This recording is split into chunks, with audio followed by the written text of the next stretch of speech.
Samantala, walang naiulat na dredging vessel ngayon sa Scarborough Shoal o Bajo de Masinloc sa gitna ng patuloy na pagbeberipika ng gobyerno sa umunay bagong istruktura roon.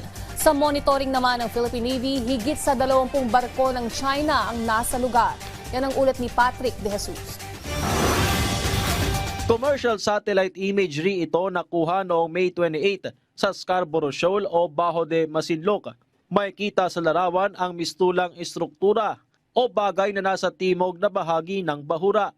Sa pagtataya ng Maritime Security Think Tank na naglabas ng naturang satellite imagery, nasa 10 metro ang diameter ng nakitang bagay at nakaposisyon sa entrada ng Bajo de Masinloc, kung saan din inilalagay ng China ang floating barrier para pigilan ang pagpasok ng anumang sasakyang pandagat.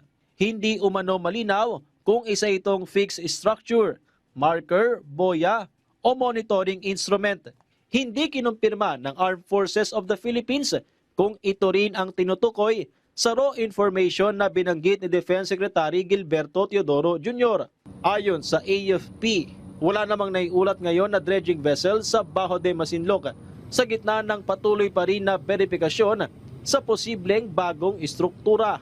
We get a lot of reports on the maritime domain to include even what's happening on land when it comes to defense and security of the country. All these reports are subjected to a stringent validating process. Hindi ito ang unang beses na may namataan na hinihinalang istruktura sa Bajo de Masinloc na isa sa mga inaangkin ng China sa West Philippine Sea at kanila pang idineklara bilang nature reserve. Sa Maritime Domain Awareness Flight ng Philippine Coast Guard noong Oktubre ng nakaraang taon kasama ang PTV News, nakita ang tila mga nakatayong kahoy sa ibabaw ng bahura. Kalaunan, nakumpirma na ang AFP ang nagtayo sa mga naturang istruktura at inilagay noong dekada 90 na pundasyon para sa itatayusan ng monitoring station ng Pilipinas sa lugar. Pero mula noong nakaraang taon, napansin na rin ang inilagay na mga boya ng China sa loob at labas ng lagoon ng Scarborough Shoal.